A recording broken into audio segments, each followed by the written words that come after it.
Books. Books. Books.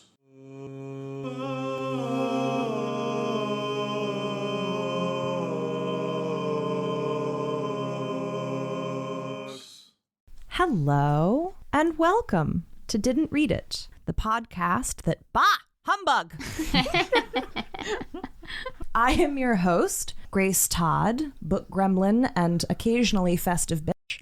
And with me today are my coven. Do we want to call ourselves a coven on Sure. You want to do that recording? publicly? Yeah. For our very festive, very historic, shall we say, holiday special, I've brought together my three probably closest friends in the whole world. Yay! Woo. Would you all like to introduce yourselves? Yes. My name is Leigh, and I am your friend. Thank you for having me.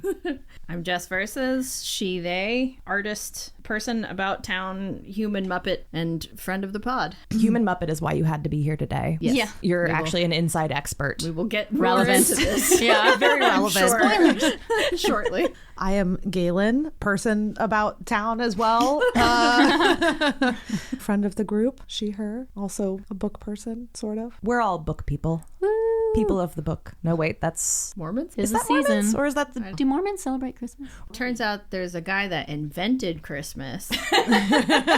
And there's a movie called The Man Who Invented Christmas. Thank you for that pivot. So, today, for the holiday, we are discussing Charles Dickens' immortal classic, A Christmas Carol. And we have mixed up the format a little bit, just like we did with our Shirley Jackson episode, where all four of us have read A Christmas Carol, the original book. And we're all going to talk at once. Ready? Go. And what we're going to talk about today is the book itself, how it differs from its cultural reputation, and also the way that it's been adapted on screen. And then what we found surprising, what we found interesting. We are not going to synopsize A Christmas Carol because I don't think we really need to. I mean, we can do like the basic notes, but it has been adapted so many times. Galen, thank you for volunteering. Would you like to tell the story of A Christmas Carol in 3 minutes or less? I mean, it's... All right, so you got this guy Scrooge. All right. Let's wrap. He's a cranky ass. Yeah. I don't really know what his job is. Works with money, accounts. He's a money something. lender. Moneylender and landlord, I think. Okay. Boo. Boo. Also invest. General rich guy. Yeah, he's on that rich guy shit. But he is just cranky as hell. It's the day before Christmas and he's just not into it. There's a lot of descriptions of just how mean he is and how his heart is really cold and he keeps all the space around him really cold. And he gets visited by the ghost of his former business partner, Jacob Marley, in the middle of the night on, I guess, Christmas Eve, after just being a total jerk to everyone around him. Yeah. And Just Jacob being Marley... like, Christmas sucks. And everyone's like, aw. Now, how many of us were surprised that there was only one Marley instead of two Marleys played by puppets? Have read the book before and I have seen adaptations that aren't the Muppet Christmas Carol, but I still was like, oh, right, there's only one. It's not where Marley and Marley. That was playing through my head. Every scene, I was singing every song. Yeah, same. Yeah.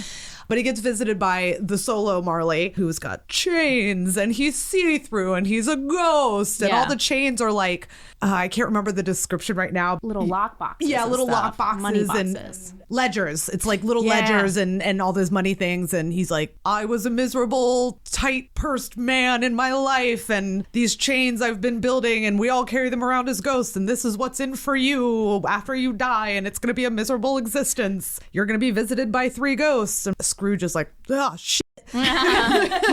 And so he tells him the whole schedule of when he's going to be visited by these ghosts. The ghosts of Christmas future, Christmas present, and Christmas past. I did that in the wrong order, but you know what I mean. And so he gets visited by the 3 ghosts, and it's a very harrowing experience. And the first one is showing him his childhood and how, like... Sad. Yeah, it was a sad childhood, but he had some, like, really nice times. And, oh, it's my home, and it was so lovely. And look at my little sister. She was so great. And then she died. And then they go into Christmas present, and it's showing Bob Cratchit, who's his clerk, who has Tiny Tim, who's his sad little sick son, and he's poor, but he like loves his family, and they're having a nice time together. And it's just Poor, kind of, but somehow happy. but somehow, you know, Yeah. it's like, Yeah. how does that work? Yeah. Suspicious. And so the ghost of Christmas future shows him being dead, and no one gives a shit. And everyone's like, haha, that guy sucked and now he's dead. Anyways. And so he has this whole big revelation about what life could be. And oh my God, I am just a cranky jerk and no one likes me and I need to change my ways. And then he goes on to change his ways. And that's pretty much how the book goes down. Yeah. I feel like that's a very good, when you do the highlight reel, that's usually what makes it into the movies. Yep. That's the framework that we've all seen over and over and over again. Not in a bad way, but It works. that's the greatest hits. Yeah, formula. exactly. Yeah. Yeah. As adapted 8 bajillion times. Yes. So many times. I have notes on 5 different versions of it, and I couldn't get through some of them, and I found more that were behind paywalls that I refused to spend more money on. It's also the framework of like most Hallmark Christmas movies. Damn it, that was going to be my... Which we will talk about more later, but like this is a structure that we all know very well. Like a grumpy person gets reminded of who they really are or who they want to be. And what really matters. Yeah. It's the true spirit of Christmas. Yeah. Yeah. Before we really dig in, I think it might make sense to caveat and kind of contextualize where we are coming to Christmas as a concept, as a holiday. Like, I feel like it would make some sense to share our backgrounds. Am I making any sense at all? Sure. Yeah. Yeah, just so to kick off, I was raised in a nominally Christian household, but Christmas was never a religious holiday in my house. And so for me, it's just kind of a broad, oh, cool. We like get together and eat a lot of food and we exchange gifts, and it's not religious. It's just kind of like a festive relic, Sure. relic or placeholder. Yeah. Same. Yeah. I was raised in a very religious household, and Christmas was a very religious, but very like magical time as a kid that I loved. And now that I'm older, I am not in the least bit religious, quite the opposite. But I still love Christmas just as honestly just like a fun, pretty time where people celebrate and get together and are nice to each other, and there's lights everywhere. Yeah. And that's good enough for me. I like the lights. I'm a big fan of the decor. Yeah. Mostly the light. Just the Yeah. more lights, the better. The visuals are great. The aesthetic is great. Agreed. I grew up in a sort of nominally Protestant-y, sort of pseudo New England family. Christmas wasn't hugely religious. As a teenager, we started going to church because my dad and I sang in the choir, but that wasn't really for the story. It was mostly for the pretty lights in the church and the fact that we were both singing. But later in life, my dad became a professional Santa as he retired, so Christmas became more of a big deal, and also my dad's very busy working time. The traditions and the hanging out with family and friends and the getting time off work is honestly one of my favorite things about Yeah. Christmas. Good point. Good point. Yeah. Yeah, it's mostly just like everything is closed. Great. Yes. Yeah. Everyone's taking a break. And Yeah. People are in a better mood because they have a break. Yeah. I have the opposite experience with that as a bartender, where in December through like Valentine's Day is my absolute busiest time of work. So I make more money, which is cool, but it's chaos and running around like crazy. But I did not grow up in a religious household at all. I mean, my grandparents went to an Episcopalian church, but that was purely for the social aspect of it. We went to a Unitarian church with my mom growing up, and my mom's Buddhist in small town New England in the 90s. There's nowhere for her to go for that. That wasn't happening. And I actually love going to Christmas Eve services.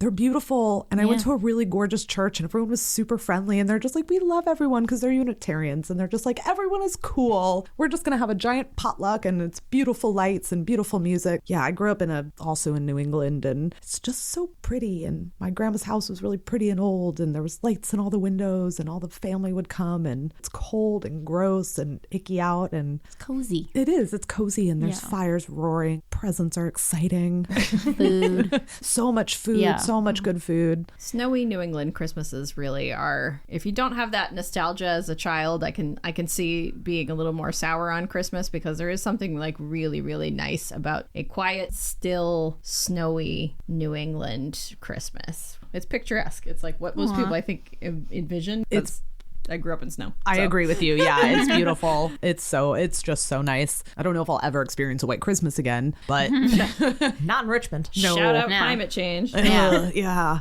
So none of us are super religious. We are not going to be talking much at all The reason for the season. about Jesus, but neither does this book, really. It's real vague on the religious stuff. It's really playing it It down. mentions church like twice. Yeah, and it's just in the same way we just mentioned it in that, like, oh yeah, it's Christmas. Everyone's just like popping over to the church real quick, but then they're going on to their meals and they're fun and there's lights everywhere. Yeah. Tiny Tim has his sort of iconic line about Jesus being the man who Made blind men see and lame men walk or something like that. Yeah. And that's Yeah. that's about as thickly as it lays it on. Yeah. Which I think is one of the other reasons that it has really stuck, is that it is as close to a secular Christmas story that is still a distinctly Christmas story that we have Yeah. Yeah. that doesn't involve Santa Claus. Right. The whole message is just be nice to people. And like not for any particular reason. Just do it. Because it's nice. It's nice to be nice. Because we all need each other. And if you really need a selfish reason, so you're maybe not full of chains when you're a ghost.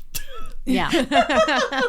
Charles Dickens. Sucks to suck. Nice to be nice. Well, and that God bless us, everyone. But that's like the loose God. We're not assigning a denomination to God. Some God. It was A the God, Victorian a era. They God. were throwing that around like water. Yeah. So what did we all find sort of the most surprising, like if we are to like dig into the text and like how it differs from adaptations and things that really jumped out at us?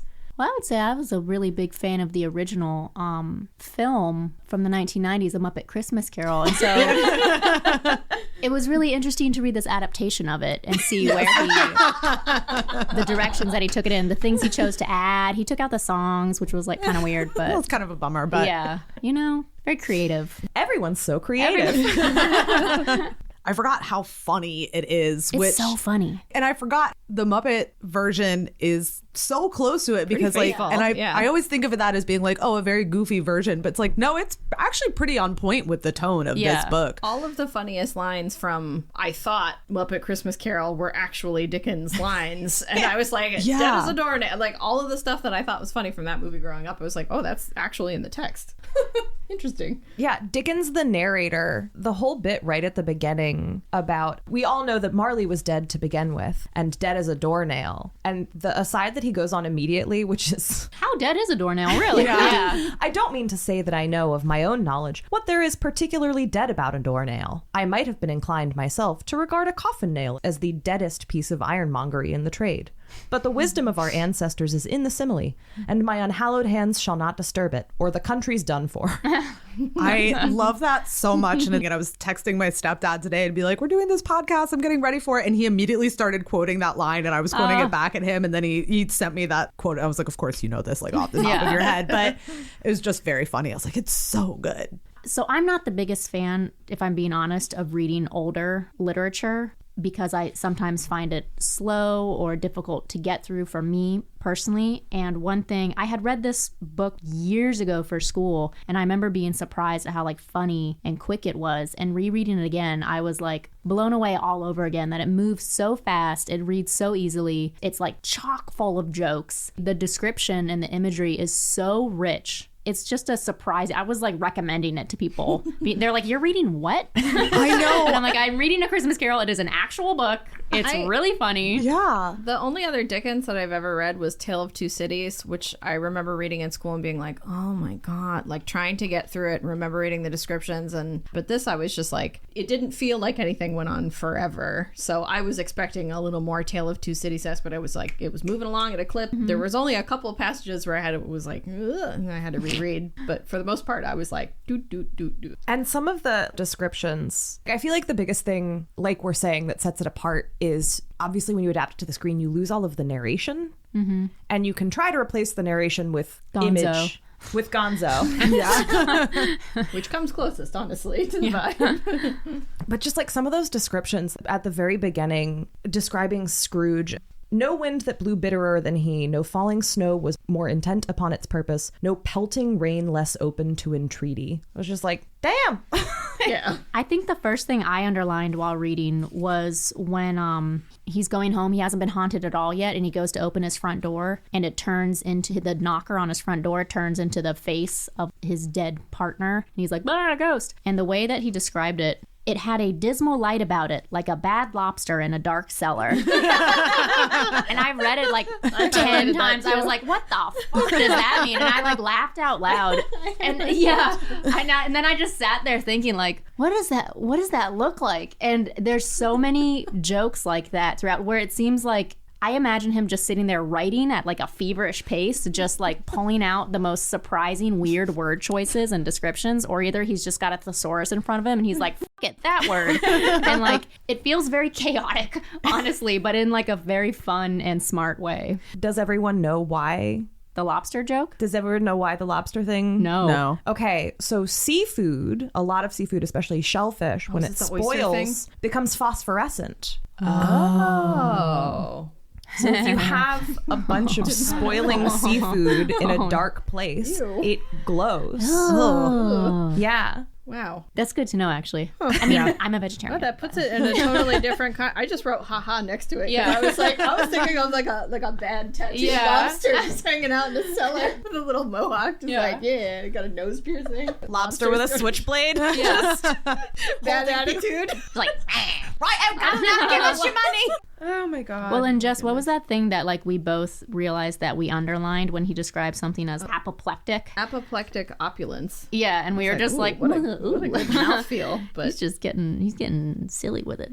It's interesting. So we all like love the holiday season for various reasons, but the older we get, and I think this is relatable for everyone, but it's a lot more stressful for a lot of reasons. We've all been having kind of weird months, and like I've been having a hard time. Like it's like I want to feel like it's Christmas time, but there's this paragraph in the beginning where his uncle comes, or his nephew comes to invite him over for Christmas, as he does every year, and every year Scrooge is like, humbug, and he's like, I'm gonna keep inviting you because you're family. Yeah. I'm gonna keep doing this. And he has this whole line about like, what's Christmas time to you but a time for paying bills without money, a time for finding yourself a year older and not an hour richer, a time for balancing your books and having every item in them through a round dozen of months presented dead against you. And I just wrote, I get this now, LOL.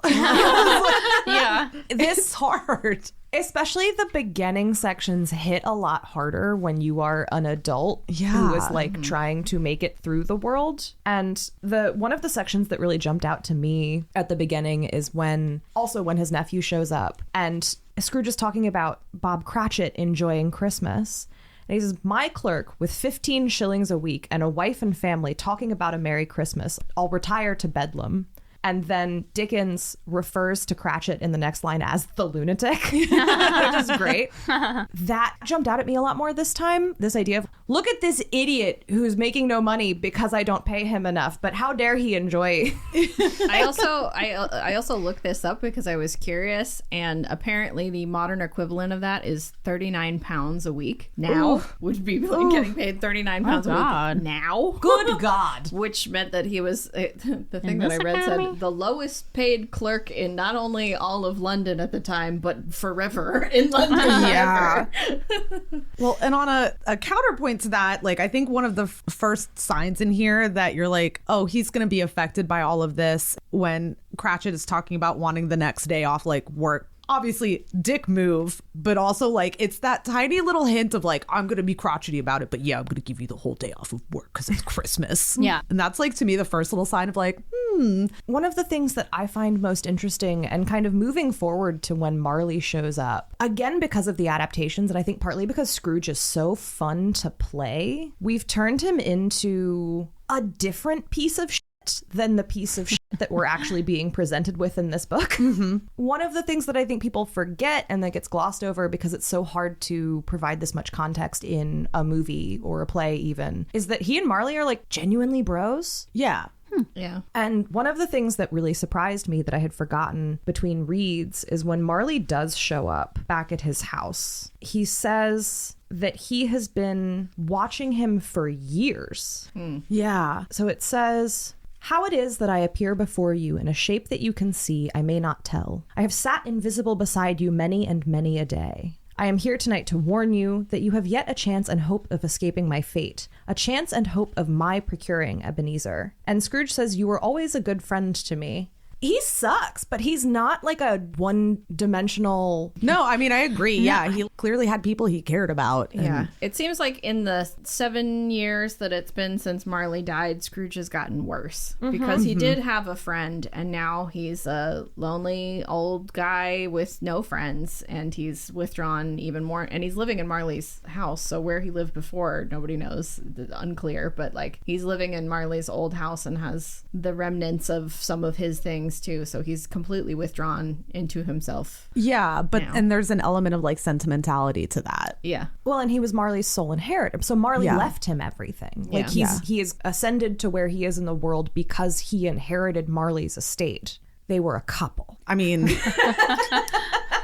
I didn't read it Read as queer between the coded, lines. but and historians said they were friends. They were just roommates. They were just business partners. A very quick side note, but I could not get over the description of the house as being a gloomy suite of rooms in a lowering pile of building up a yard where it had so little business to be that one could scarcely help fancying it must have run in there when it was a young house playing at hide and seek with the other houses and have forgotten the way out again. I have that underlined Yeah. as well. That one jumped out at me. this is going back a little bit, but I did want to say that I thought it was interesting and surprising that Bob Cratchit was not named at all in that whole first discussion. He's just referred to as the clerk and the lunatic. And I think that that was an intentional choice to like humanize him more later. But I thought it was interesting in the beginning. They never call him by name. They never say Cratchit. They never say Bob. They're just the clerk. Yeah. I feel like that's also so this being Victorian England and everything being so mannersy, great vocabulary word, mannersy. This being Victorian England, it is a reflection of Scrooge's total dismissal of Cratchit, that he doesn't address him properly. And I think that's being reflected in the text in a way that is really useful. This man gets less than no respect. This man is Yeah. being treated effectively like a child. Right. Yeah. He doesn't even have a coat. They kept calling it his comforter. Is that a scarf? Yeah, like a comforter. Yeah. He's just walking around wrapped in a blanket, I'm pretty sure. Yep. I think it I got real caught up on the comforter. it could also be like a shawl or a very large scarf. Yeah. They mentioned something like 3 feet, notwithstanding the fringe. So it Yeah. does sound like a giant scarf. It's what you wear when you can't afford a coat. On the note of being cold, there were a lot of things in this book that were surprisingly relatable, but this one stood out particularly strongly to me. It's when the first ghost visits and is taking them out on their first journey to go look into the past. It would have been in vain for Scrooge to plead that the weather and the hour were not adapted to pedestrian purposes. That bed was warm and the thermometer a long way below freezing. That he was clad but lightly in his slippers, dressing gown, and nightcap. And that he had a cold upon him at that time. It's like, Yeah, that's the second Yeah. time they mentioned that he had a head cold before Marley visits him. It said Scrooge had a cold in his head, and I was like, oh, he was sick, so he thought he was hallucinating. He was like, oh, feel good. You know what's funny? I thought it was funny that the first ghost was like kind of passive aggressive with him, where he was like, Scrooge started having some feelings with like the scenes that the ghost was showing with him, and he was like, oh, your lip is trembling. And what is that upon your cheek? And Scrooge is like, nothing. it's a pimple. And then, so the ghost started to lead him somewhere, and he said, you recollect the way? Inquired the spirit. Remember it, cried Scrooge with fervor. I could walk it blindfold. Strange to have forgotten it for so many years, observed the ghost. And I was just like, this ghost is sassy. Very sassy. Scrooge and the ghosts, well, Scrooge and the first two ghosts, both much cattier than I feel like makes it into the movies in a general sense. Yeah. When Marley shows up and is talking in the sort of classic, mankind should have been my business and my spirit should have been out among them. And he starts talking about having no peace because he has yet to do all of the traveling that his soul was meant to have done in life. And Scrooge says, 7 years dead and traveling all the time? And Marley says yes. And he says, you might have got over a great quantity of ground in 7 years. Well, and speaking of ghosts, the second ghost, the ghost of Christmas Present, who again in my mind is very shaped by the large Muppet in A Muppet Christmas Carol. But the description here is very much sexy forest Santa. It's a little horny, yeah. Yeah, bare-chested. Does anybody want to read? Yeah. Okay, so he meets the ghosts. I am the ghost of Christmas Present, said the spirit. Look upon me. Scrooge reverently did so. It was clothed in one simple deep green robe or mantle bordered with white fur. This garment hung so loosely on the figure that its capacious breast was bare, as if disdaining to be warded or concealed by any artifice. Its feet, observable beneath the ample folds of the garment, were also bare, and on its head it wore no other covering than a holly wreath, set here and there with shining icicles. Its dark brown curls were long and free as its genial face, its sparkling eye, its open hand, its cheery voice, its unconstrained demeanor, and its joyful air. Girded round its middle was an antique scabbard, but no sword was in it, and the ancient sheath was eaten up with rust. "You've never seen the like of me before," exclaimed the spirit.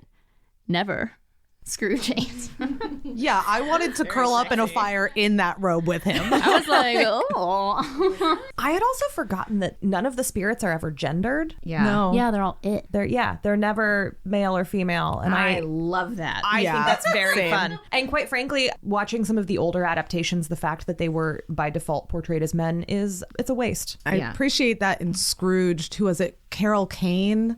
Yes. The best. Yes. So good. The fairy so that was good. just kind of beating him up the whole time. Yeah. That was Incredible. She's my favorite Ghost of Christmas Past, So I think. good. Yeah. So good. Because the Ghost of Christmas, where's the description of the Ghost of Christmas Past? I feel like It was wild. The It was Ghost kind of of like, Christmas Past was like holographic faces, all like. it was very like biblically accurate angel. Yes, Like, I thought that. Yeah, I thought that too. It was like Yeah. many eyes, many faces. It was and always Scrooge changing. Was like, It was like an acid trip. Scrooge wanted it to put a hat on. It was like freaking Yeah. out because Yeah. it had a light coming out of its head. I have the. Also, Scrooge Yeah. physically fought the ghosts a lot more than I He did. remembered. He'd like, stop showing me this, and then he'd like grab them. The most surprising thing for me was the description of the first Ghost of Christmas Past seemed the most wildly differential between all of the variations that I've seen. Nothing came close to how it seemed in the book. The third Ghost of Future is pretty often, almost reliably, a Grim Reaper type figure. Ghost of Christmas Past seems to be the most wildly bonkers all over the place, and this was nothing like any of the ones that I had ever seen, probably because CGI budget. Yeah. But with Ghost of Christmas Past, the most surprising thing out of all of it for me was that Scrooge was already crying. In most adaptations, he's Yeah. like kind of hard, like, oh yeah, but in this one, he was like openly weeping and sobbing, and tears were described, and I was like, oh, he break it down easy. Like, Yeah. this is like coming right in at the start. It's like, oh, how a normal person would react to like visions of he ghosts. softens pretty quickly. He really does like. Do you have that description though? Yeah, it's pretty long, so I'll skim it, but it was a strange figure, like a child, yet not so like a child as like an old man, viewed through some supernatural medium which gave him the appearance of having receded from the view and being diminished to a child's proportions. Its hair as if white with age, and yet the face had not a wrinkle in it, and the tenderest bloom was on the skin. Definitely the arms and legs were long and muscular. I was like, whoa. Yeah, it held a branch of fresh green holly in its hand, and in singular contradiction of that wintry emblem had its dress trimmed with summer flowers. But the strangest thing about it was that from the crown of its head there sprung a bright, clear jet of light by which all of this was visible.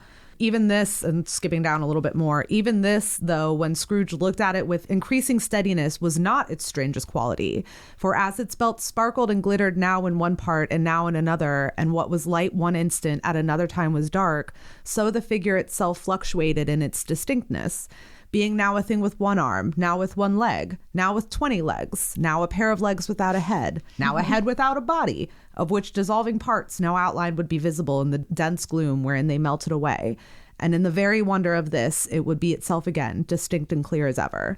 Yeah, that's wild. It's That is a scary. wild Yeah. That is description. spooky Yeah. as hell. And then Yeah. at the end, before it leaves, it says that it's like simultaneously all of the people that it took him to visit and none of them. Yeah. Which is so frightening. Quantum physics ghost. I don't know that you need to show me more after that. I think I'd be like, I got it. There was also the terrifying description of the little monster babies that came out of Ghost of Christmas Present. I forgot I about was like, that. Whoa, that's new. Also, just a very quick word on the Ghost of Christmas Past. Did anyone else notice that Dickens inserts himself into the story as a ghost on that page? I don't think I No. did. Oh no, where? It is as the Ghost of Christmas Past is appearing. It says, and Scrooge, starting up into a half-recumbent attitude, found himself face to face with the unearthly visitor who drew them, the curtains on his bed, as close to it as I am now to you, and I am standing in the spirit at your elbow. I wrote LOL next to it. I was like, you funny. Dickens the Ghost is with everyone who reads this book. Well, that makes sense because in the beginning he says he endeavors to tell a ghost story that in the ghostly little book, and with the ghost of the idea, may it haunt their house pleasantly, and no one wished to lay it. Which I don't know what lay it means in that sense, but I was like, oh, it's funny. It's going to be a funny book, but it's also a ghost story, but it's funny. What does lay it mean?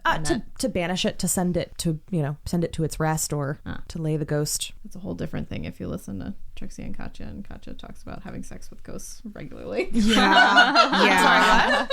That is a thing that occurs very frequently. Who's having sex with ghosts? Katya really wants to have sex with a ghost. It's Like one in of her goals. Ghostbusters? Maybe, yeah.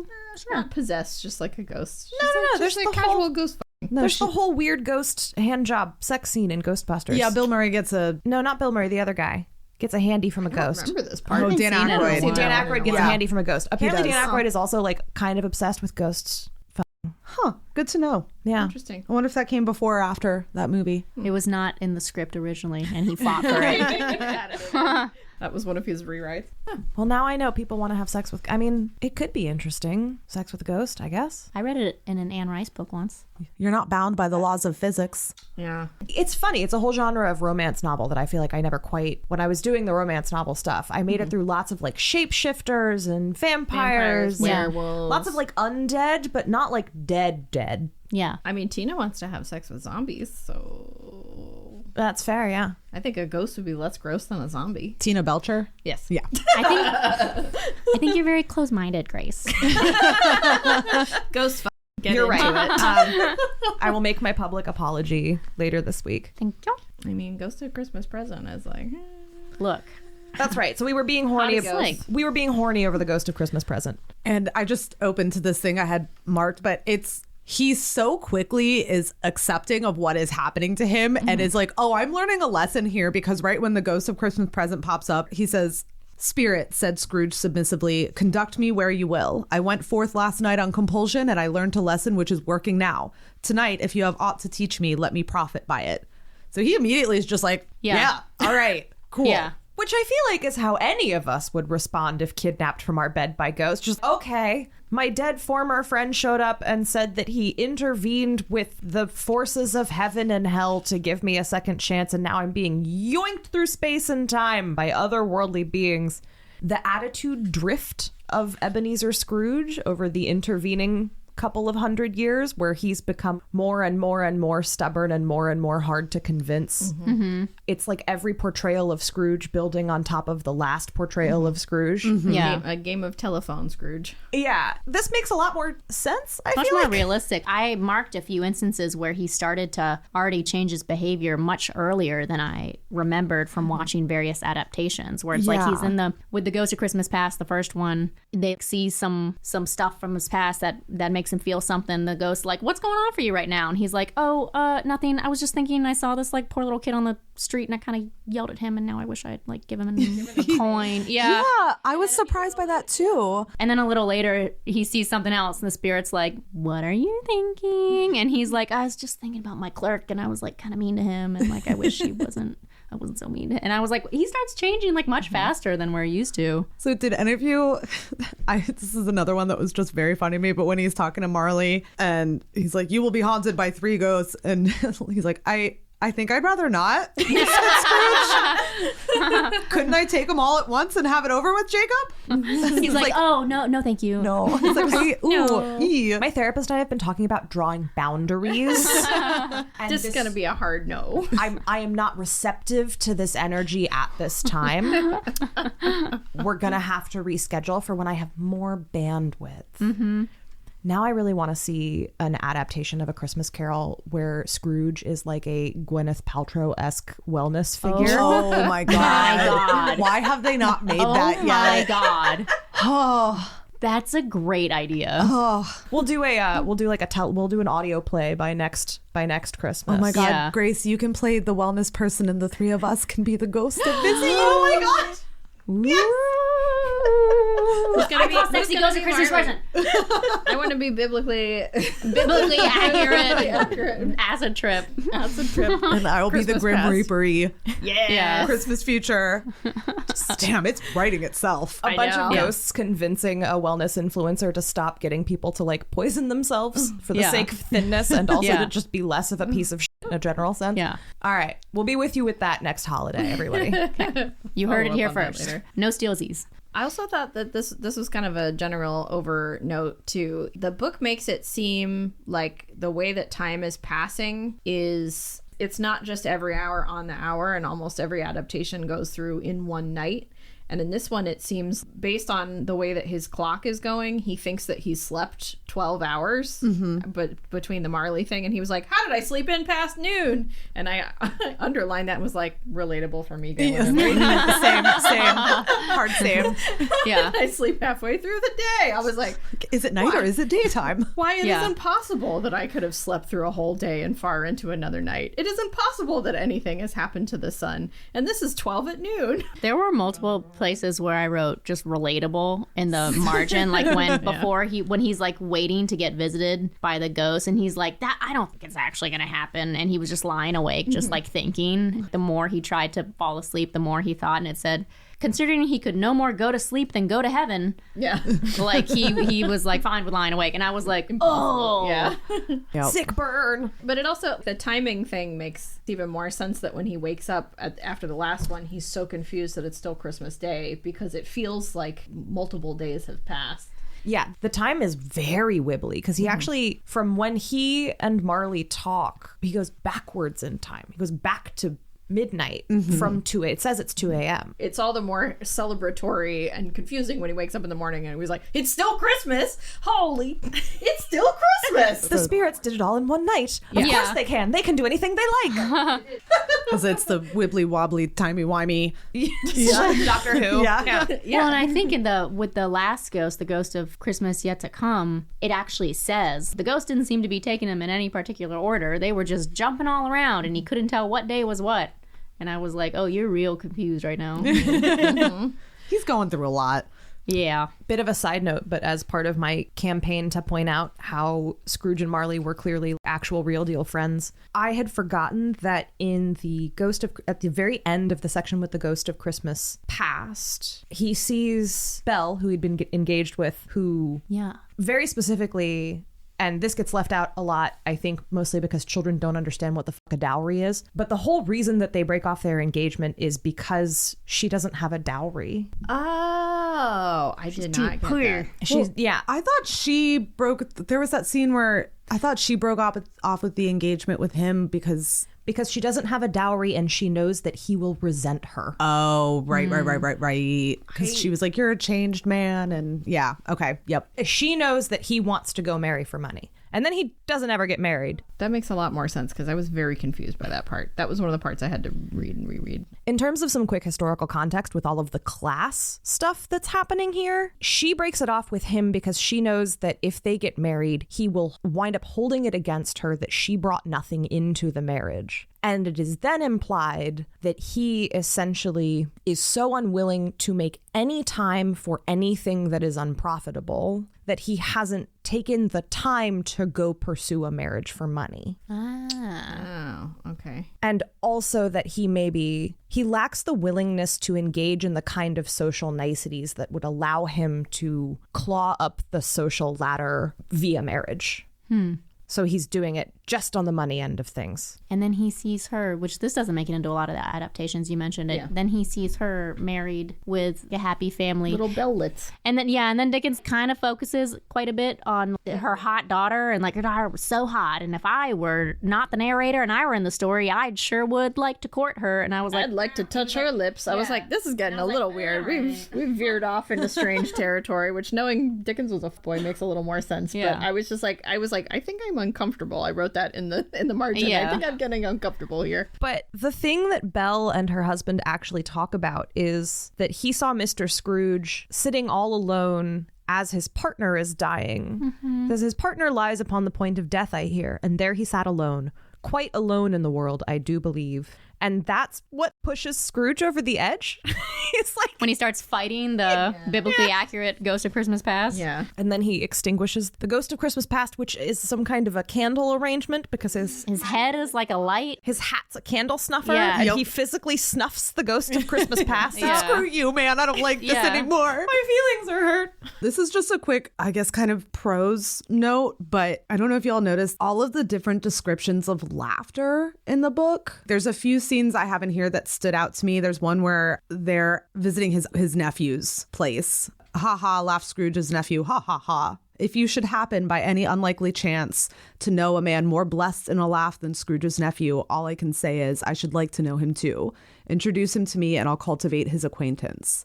It is a fair, even-handed, noble adjustment of things that while there is infection and disease and sorrow, there is nothing in the world so irresistibly contagious as laughter and good humor. They go into more description of all of them laughing heartily and extravagant contortions. And then a little while later, it's when he's woken up again after all of the visits and realized that it's actually Christmas morning now. There's the corner where the Ghost of Christmas Present sat. There's the window where I saw the wandering spirits. It's all right. It's all true. It all happened. Ha ha ha. Really, for a man who had been out of practice for so many years, it was a splendid laugh, a most illustrious laugh, the father of a long, long line of brilliant laughs. Yeah, it was so Yeah, cute. highlighted. And then Yeah, I had and both then right of those after, marked too. Yeah, right after that, he's like, I don't know what I'm doing. I don't know what day it is. I feel like a baby. I am a baby. And I was just like, it felt so accurate to like stream of consciousness. Yeah. I'm a happy little baby. He man. just is immediately like very silly. yeah. Fun fact, Dickens was one of the people who kind of pioneered using grammar to follow the way that people actually speak so that the prose on the page flows in a way that's really conversational. Yeah. And it really shows in this book. Yeah. He's very good at it. Like later, I don't know what this means, but right after that moment when he calls out the window to like the passing little boy to be like, go buy the biggest, like, what day is it? It's Christmas. You know that shop around the corner? Go buy the biggest Christmas goose.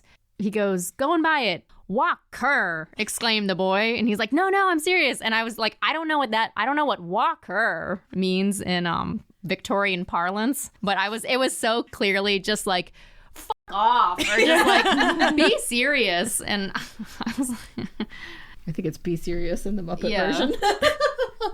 Can I drag us a little bit backwards to talk about the Ghost of Christmas Present specifically? oh yeah. The sexy ghost. Yes, the sexy ghost. One of the things that I had forgotten and that almost never makes it into the adaptations and is most emphatic with the Ghost of Christmas Present is the sheer scale of the sense of community that Dickens is trying to build. The adaptations tend to focus pretty narrowly on Scrooge and people he knows interpersonally. It tends to be Scrooge, his nephew, the Cratchits, and that's kind of the end of it. Yeah. The Ghost of Christmas Present in the book spends a lot more time taking him through England writ large. On that ship with all the naval people and the They go to the mining lighthouse town and the ship. Yeah. And then yeah. And the incense sprinkling all over people, strangers passing by and sprinkling their food and And just walking around in the street and like looking into houses and looking into windows and seeing people happy everywhere. I think that's really important. And also, there's a historical note. I don't know if any of you noticed. There's a scene, one of the stops they make is at the bakery, and there's a whole little bit of dialogue that is a little bit confusing where Scrooge is asking... Spirit, said Scrooge, after a moment's thought, I wonder you, of all the beings in the many worlds about us, should desire to cramp these people's opportunities of innocent enjoyment. Aye, cried the Spirit. You would deprive them of their means of dining every seventh day, often the only day on which they can be said to dine at all, said Scrooge. Wouldn't you? Aye, cried the Spirit. You seek to close these places on the seventh day, said Scrooge, and it comes to the same thing. I seek, exclaimed the Spirit. Forgive me if I am wrong. It has been done in your name, or at least in that of your family, said Scrooge. There are some upon this earth of yours, returned the Spirit, who lay claim to know us, and who do their deeds of passion, pride, ill will, hatred, envy, bigotry, and selfishness in our name, who are as strange to us all, and all our kith and kin, as if they had never lived. Remember that, and charge their doings on themselves, not us. I had to reread that part a few times to get at what they were saying there. So this is a reference to a member of parliament who, around when this book came out, was pushing for a bill that would have banned the use of bakery ovens on Sundays. So here's the thing. Bakeries already weren't allowed to sell bread on Sundays. By law, they could not transact business. They were closed. However, bakery ovens are huge, and basically starting the fires and putting them out isn't worth the amount of time it takes for just one day. Yeah. So what bakeries would do is they would allow everyone in the neighborhood, because most Victorians didn't have ovens, they would allow people in the neighborhood to come and use the oven to bake their Sunday dinner. And because Victorian working conditions sucked so much and people were working for 18 hours a day, Sunday was the only day when most of them had the time to actually make a hot meal. Mm-hmm. And so this guy was trying to ban the bakery ovens being lit at all on Sundays. What a dick. Because his whole idea was that he basically wanted it to be so that no one could do anything but spend all day at church. And just starve as consequence. Yeah. So it was basically, it was the only option. It was the only opportunity most of them had to get a hot meal at all for the week. And people have pointed out, from a literary standpoint, having Scrooge pop up as the mouthpiece of conscience, pushing back against the spirit, is a little strange, but it's also really the only way to work it in. Yeah. I had a question mark after the forgive me if I am wrong, it has been done in your name, because I was so often the Ghost of Christmas Present, he's talking about, 1800 of my brothers and sisters have come before me. Like, he's representative of the year, of the time, of the now. It makes more sense now. But Yeah, I think a thing that gets lost is this is an overtly political text. It reminded me of a line earlier when Marley's there and he leaves and you see all of the other ghosts out kind of in the ether, and there's the line of the air filled with phantoms wandering hither and thither in restless haste and moaning as they went. Every one of them wore chains like Marley's ghost. Some few, they might be guilty governments, were linked together. Yeah. It's very explicitly a large scale story and a large scale problem. And the Cratchits, a thing that also gets glossed over in adaptations a lot, the Cratchits bake their Christmas goose in a bakery's oven. It says very explicitly that they go to get it and bring it back. Yeah. They aren't making it at home. They were nervous That is about getting it helpful. home. Yeah. Yeah. Poor people wouldn't be able to have a hot meal on Christmas if they Such a dick passed move. these. Yeah. Thankfully, the law didn't get passed. Yeah. But it reminds me a lot of laws that are being discussed and passed today based on certain people's religious sensibilities that do nothing but hurt anyone. Yeah. Everyone. yeah. For no reason. I feel like we maybe we need to stop leaving some of these things out of the adaptations. Yeah. Well, and can you talk more about how this was a political novel for Charles Dickens? You just mentioned that. And I think that's something that we don't really have, is the context around like Dickens writing this. The way I understand it, based on the reading that I have done, is that Dickens originally was going to write a polemic against child labor, and ultimately settled on the idea that a narrative story would be more effective and more widely read than yet another political pamphlet. Because according to the little biography in the back, he was engaged in child labor. He was subjected to child labor, a time during his youth, and then that he was became 11. that became a cause like very dear to his heart. because his father was sent to debtor's prison. Yeah. Oh, Lord. The rest of his family was while he worked. Yep. Yeah. And it was deeply scarring for him. But also, right around when he wrote A Christmas Carol, there had just been some kind of large-scale report on the state of child labor and on the state of labor in general in England and especially London, and it was horrific. It is difficult to overstate how fucking horrible it was to not be rich at the peak of the Victorian era. Yeah. I mean, just people being worked literally to death, children being worked literally to death, children being left to starve to death in the streets. Yeah. And that is quietly all over this book. One of the things that I wish we didn't leave out so much is in the opening scene with Marley, when Marley goes out, as you were just saying, Galen, the air is full of ghosts. Scrooge has this momentary ability to pierce the veil, it seems. And what he sees is a sky filled with ghosts who are desperately attempting to help all of the people who are scattered in the streets below, who are cold, who are hungry, who lack shelter. And they can't. Yeah. They no longer have the capacity. And I think if you could go back and ask Dickens, he would say that those are the images he kind of wishes maybe we had kept toward the forefront. Yeah. Tiny Tim is meant to be an avatar of many children, Yeah. not one special child. And I think too often Tiny Tim gets turned instead into a little bit of a Christ child metaphor. Absolutely. Yeah. Sounds That sounds right.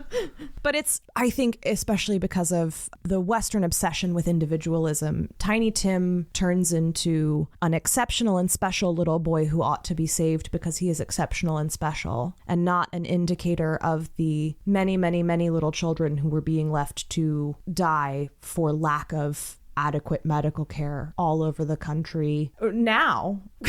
Yeah. Well, one thing Dickens definitely delights in throughout this story is describing children in any household that they visit during the ghost's visions, you know, because kind of like we talked about when he's with the ghost of Christmas Present, they go not just to the Cratchit's house, not just to his nephew's house, they go to tons of different houses and see lots of people. And anytime they enter a house with kids, it's always, and there were a bajillion kids and they were tumbling all over each other. And you get these like super comedic scenes of just these raucous households that are, you know, poor, but just happy, and it's very funny and very animated, and it's, I don't know, he seems to really love describing the spirit and the playfulness of children. I think he used the phrase irrepressible affection at one point when Yeah. they're like just kicking and pulling on their hair. They're and it's literally like, climbing all over like any adult. They're like, yay, we love you so much, and like, you brought us presents, and it's these joyful scenes that you can't help but smile at. Yeah, and I think that's very... Dickens loved children, and Dickens believed in childhood.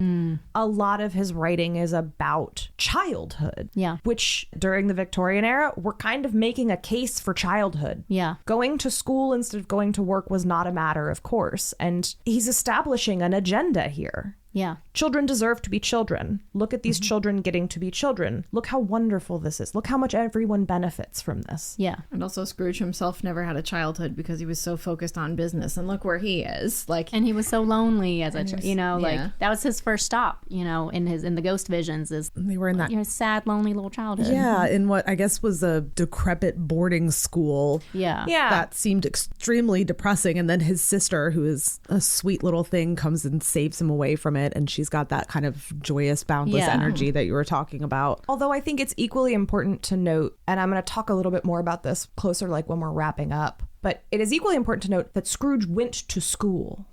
Scrooge was not working. Yeah. Scrooge Right. had a childhood. He did. Yeah. He might have some complaints about it. Yeah. But he had a safe, clean, reasonably middle-class upbringing where he got to go to school and then left school at an appropriate juncture and had an apprenticeship. Yep. Very he wasn't true. working in a factory. It's not autobiographical. Yeah. Yeah. So it's not, you know. the- Yeah, it's not autobiographical, but it's also establishing, again, I think a thing that gets lost is like, it is establishing that Scrooge had just like a nice middle to lower middle class childhood. Like Scrooge is not someone who like clawed his way out of a cesspit. Yeah. To Not a ascend rags to single-handedly. riches. Yeah. He's like a Bill Gates. He grew up in a decent income bracket and had a lot of help along the way. Yeah. And now he's rich, shockingly. Right. Yeah. He lives in a bubble Already had a leg up. where he says that the poor should just, if they're going to die, they should go ahead and do it and decrease the surplus population. And if people need help and shelter during Christmas, this is at the very beginning when he's still super grumpy, by the way. Yeah. If people need help and shelter and food and all that during Christmas, then, you know, why don't they go to the workhouses or the prisons? And those are very memorable lines that the spirits then later throw back in his face and are like, Very- your words, bro. And he's Yep. like, ouch. He's like, ooh, that was. Can't that believe was you fucked said up. what I said back to me. The part of the line that the ghost of Christmas Present throws back at him, or says after he throws his own quote back at him, that gets cut a lot, is it's essentially beware the insect on the leaf pronouncing on the worthiness of its brethren in the dust, which just means you are surrounded with bounty and calling yourself better than people who just happen to not be. And that gets cut a lot, I think, because it feels a little awkward to a modern ear. But that's a really important note. Like, Yeah. you are where you are by dint of luck and other people's help. Yeah. It's not Just a circumstance. It's not because you're so great. And you were cared for by Fezziwig, and then your Jacob Marley left you all of his stuff. Yeah. And you didn't marry Belle, which sucks to suck, but also you have no dependents to spend any money on. Side note, but Fezziwig seems like an absolute blast, and I would love to go to some of his Christmas parties. Every yeah. time I read those descriptions, I'm like, take me there. Yeah. I want to go to there. His calves were twinkling when he danced. Truly. Yeah, and people couldn't keep their eyes off those calves. The description of his dance moves being so deft that it looked like his legs were winking, I was like, that's amazing. I know. Just to close out the Christmas present thing, the sort of concluding when they go all around the world, and it ends with much they saw and far they went and many homes they visited, but always with a happy end. The spirit stood beside sickbeds and they were cheerful, on foreign lands and they were close at home, by struggling men and they were patient in their greater hope, by poverty and it was rich, in almshouse, hospital and jail, in misery's every refuge, where vain man in his little brief authority had not made fast the door and barred the spirit out, he left his blessing and taught Scrooge his precepts. I don't know, the scale of it. Yeah, it's not so individualistic as we've grown used to with our more recent adaptations. Yeah. It's very much the whole city, possibly the whole country. Stop! Rubber it and listen. Ice is back with a whole new edition. Hello, dear listeners. In our endless enthusiasm, we recorded a little longer than we meant to.